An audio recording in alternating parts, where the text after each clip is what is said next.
Bunso Migs malinaw na sorpresa sa kanyang narinig sa babaeng ito. Ano ito ating alamin?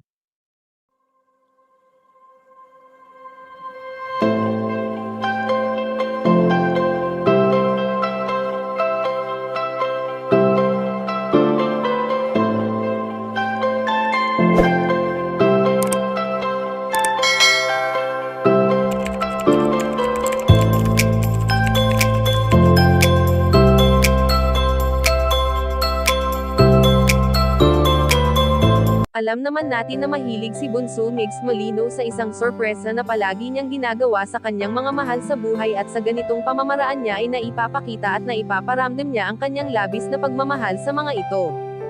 Kung ating matatandaan na noon pa man ay nagbibigay saya na ang binata na magpasa hanggang ngayon nga ay ipinagpapatuloy niya ito hanggang sa abot ng kanyang makakaya, hindi lamang para sa kanyang pamilya kundi kasama na rin dito ang ibang tao.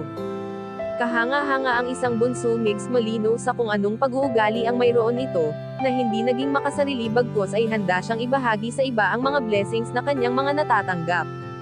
Kaya naman hindi mahirap mahalin si Bunso Migs Molino, lalo pa nga at napakabuti nito sa lahat ng pagkakataon na siya namang ikinatutuwa ng kanyang inay Belen sa kung paano niya napalaki at naturuan ng mabuti ang kanyang mga anak.